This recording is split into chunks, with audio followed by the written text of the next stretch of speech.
नमस्कार साथियों, आज हमारे इस जीत एजुकेशन चैनल के माध्यम से हिंदी साहित्य ज्ञान बूझो तो जाने भाग 2 आपके सामने प्रस्तुत करने जा रहा हूं। पहला भाग 1 ऑलरेडी हम वीडियो डाल चुके हैं, तो आइए चलते हैं प्रश्नों की ओर।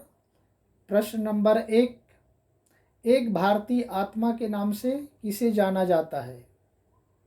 तो उत्तर हो जाएगा साथियों ब माखनलाल चतुर्वेदी। दूसरा प्रश्न, राष्ट्र कवि के नाम से कौन विख्यात है? तो इसका उत्तर हो जाएगा, सभी को लगभग पता होगा, उत्तर स मैथिली शरण गुप्त। तीसरा, आधुनिक मीरा या आधुनिक काल की मीरा किसे कहते हैं? तो साथियों उत्तर हो जाएगा स महादेवी वर्मा। छायावाद की 4 कवियों में से एक स्तंभ महादेवी वर्मा, प्रसाद पंत निराला और महादेवी वर्मा ये आते हैं। नेक्स्ट है चौथा प्रश्न, प्रकृति के सुकुमार कवि किसे कहा जाता है? उत्तर हो जाएगा ब सुमित्रा नंदन पंत।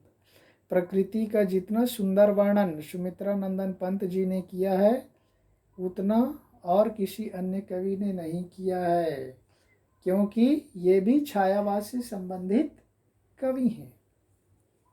नेक्स्ट है पांचवा प्रश्न, हिंदी नवजागरण का अग्रदूत किसे कहते हैं? तो उत्तर हो जाएगा साथियों स भारतेंदु हरिश्चंद्र। इनको हिंदी साहित्य को समृद्ध बनाने में सबसे ज़्यादा योगदान भारतेंदु हरिश्चंद्र का ही है, क्योंकि इनके जीवन की अवधि केवल 35 साल रही, लेकिन 35 साल में ही इन्होंने 100 वर्षों के जैसा काम करके दिखाया है। नेक्स्ट प्रश्न छठवां, महाप्राण उपनाम से किस कवि को जाना जाता है? तो उत्तर हो जाएगा द सूर्यकांत त्रिपाठी निराला। इनकी एक और उपलब्धि है, इन्होंने कविता को छंद विहीन किया, मुक्त छंद। आधुनिक काल की जितनी भी रचनाएं हैं लगभग छंद विहीन है, तो छंद विहीन कविता लिखने का श्रेय सूर्यकांत त्रिपाठी निराला को ही दिया जाता है। नेक्स्ट सातवां प्रश्न, कठिन गद्य का प्रेत किस कवि को कहते हैं? हम पिछले में वीडियो में देखें, कठिन काव्य का प्रेत है, लेकिन ये गद्य का प्रेत किसे कहते हैं? तो हो जाएगा सच्चिदानंद अज्ञेय। अज्ञेय का पूरा नाम सच्चिदानंद हीरानंद वात्स्यायन अज्ञेय है, तो मैं 60 में लिख दिया सच्चिदानंद अज्ञेय, ब नंबर है। नेक्स्ट आठवां प्रश्न, मैथिल कोकिल किस कवि को कहते हैं? उत्तर हो जाएगा ब विद्यापति को। मैथिल कोकिल जयदेव भी कहते हैं इसको, एक और उपनाम।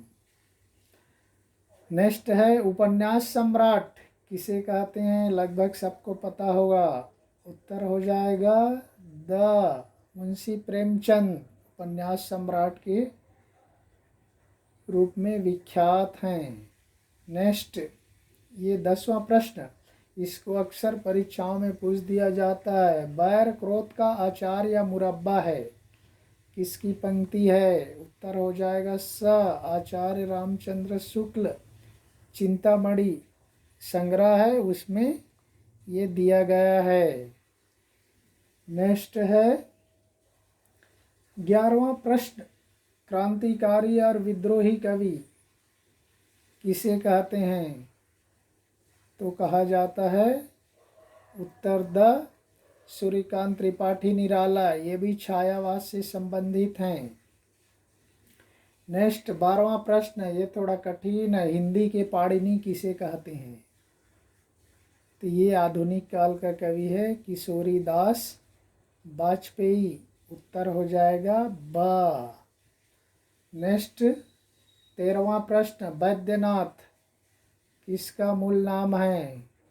साथियों उत्तर हो जाएगा स नागार्जुन, जिसको यात्री भी कहते हैं। यात्री नाम से भी इन्होंने अपनी रचना किए और इनको यात्री नाम से भी जाना जाता है। नेक्स्ट 14वां प्रश्न, कथा सम्राट किस लेखक को कहते हैं? तो ये हो जाएगा साथियों ब नंबर प्रेमचंद जी को कहते हैं। और आज का 15वां प्रश्न, कलाधर किस कवि का उपनाम है? तो साथियों उत्तर हो जाएगा स जयशंकर प्रसाद। तो ये भी छायावाद का प्रमुख कवि है। छायावाद की शुरुआत इनसे ही माना जाता है। तो ये हमारा आज का दूसरा वीडियो का 15वां और अंतिम प्रश्न है साथियों। यदि वीडियो पसंद आया तो लाइक कीजिए, सब्सक्राइब कीजिए और हमें इसी तरह का वीडियो डालते रहने के लिए मोटिवेट कीजिए। फिर अगले वीडियो के साथ मिलेंगे, तब तक के लिए धन्यवाद। जय हिंद।